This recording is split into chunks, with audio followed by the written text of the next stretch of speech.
আসসালামু আলাইকুম viewers, welcome to my channel Laizu's recipe. আজ আমি আপনাদের একটি কেক তৈরি করে দেখাবো। আর আমি যে কেকটি তৈরি করব সেটা হচ্ছে জেব্রা কেক অথবা মার্বেল কেক, যে যেটা বলেন। আর এই কেকটি আমি ঘরে থাকা খুবই সামান্য কিছু উপকরণ দিয়ে একদম সহজভাবে তৈরি করে দেখাবো। আশা করি আজকের এই রেসিপিটি আপনাদের সবার খুবই ভালো লাগবে।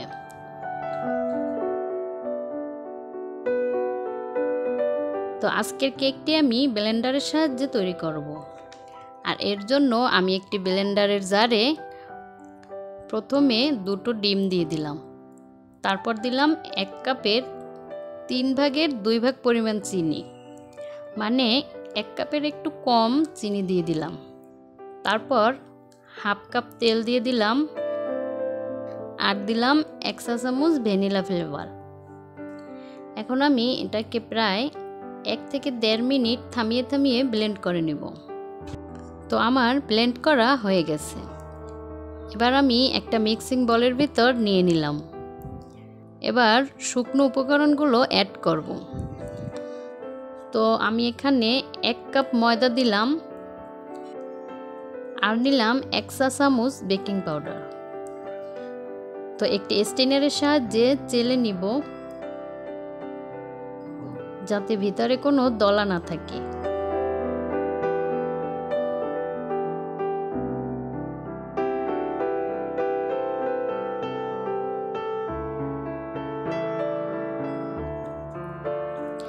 তো একটু মিশিয়ে নেওয়ার পর এখন আমরা অ্যাড করব দুধ। তো এখানে আমি 1/4 কাপ দুধ নিয়েছি।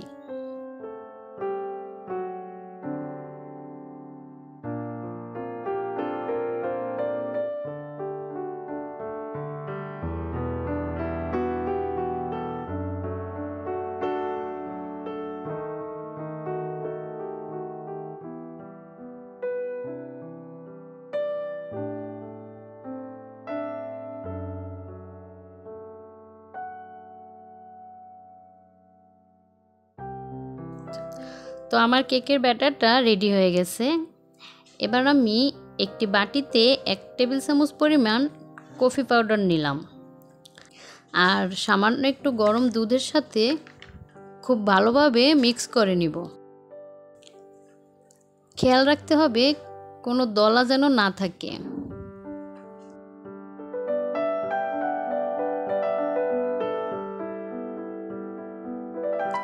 আর আমি কেকের ব্যাটার থেকে অর্ধেকটা ব্যাটার আলাদা করে নিলাম আর বাকি অর্ধেকটার ভিতরে কফির মিশ্রণটা দিয়ে দিলাম। এবার এটাকে খুব সুন্দরভাবে মিশিয়ে নিব।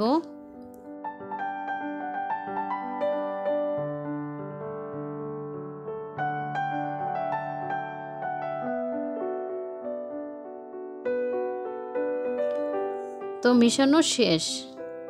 এবার আমি কেকের মোল্ডটা রেডি করব। আর এর জন্য আমি মোল্ডের ভিতরে কিছুটা অয়েল ব্রাশ করে নিলাম। এরপর এরকম একটু পেপার কেটে বসিয়ে দিব।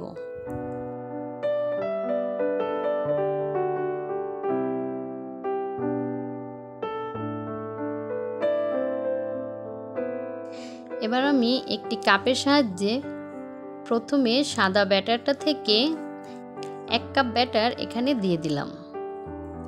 এরপর ঠিক এটার মাঝখানে আমি কফি কালার ব্যাটার থেকে 1 কাপ ব্যাটার দিয়ে দিলাম।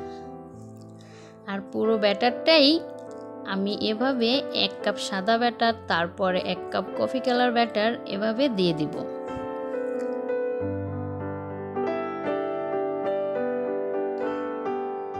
আর অবশ্যই দুটো ব্যাটারের জন্য আলাদা কাপ ব্যবহার করতে হবে।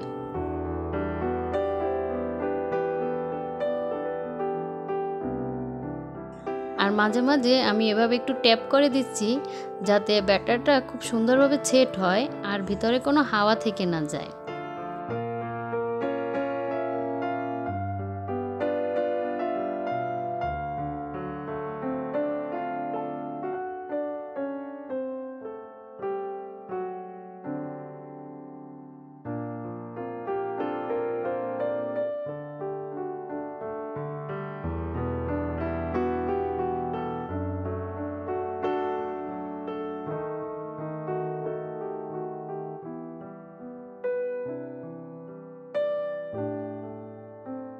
তো আমার সম্পূর্ণ ব্যাটারটা দেওয়া শেষ। এবার আমরা এরকম একটি কাঠির সাহায্যে কেকের উপরে একটু ডিজাইন করে নিব। আর ডিজাইনটা আমি কিভাবে করছি আপনারা একটু দেখলেই বুঝতে পারবেন। তো আমার ডিজাইন করাও শেষ। এবার আবার একটু ট্যাপ করে দিলাম।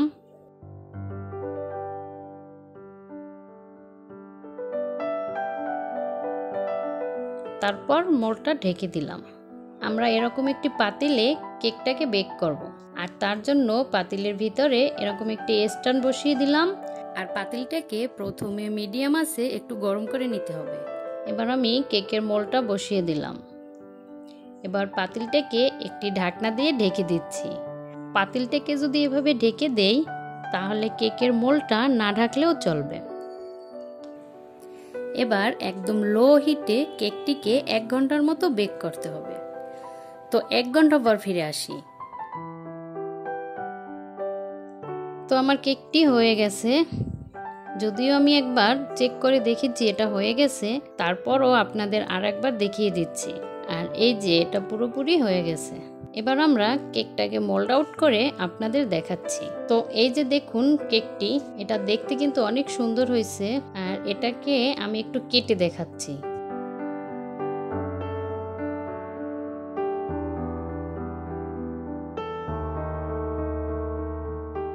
এটা ভিতর থেকেও অনেক সুন্দর হয়েছে এবং দেখুন এটা কতটা সফট হয়েছে। তো আমি আশা করি আমার আজকের এই রেসিপিটি আপনাদের কাছে খুবই ভালো লেগেছে। আর ভালো লাগলে একটি লাইক দিয়ে দিবেন এবং আমার চ্যানেলটি সাবস্ক্রাইব করে সব সময় আমার পাশে থাকবেন। ভালো থাকবেন সবাই। আল্লাহ হাফেজ।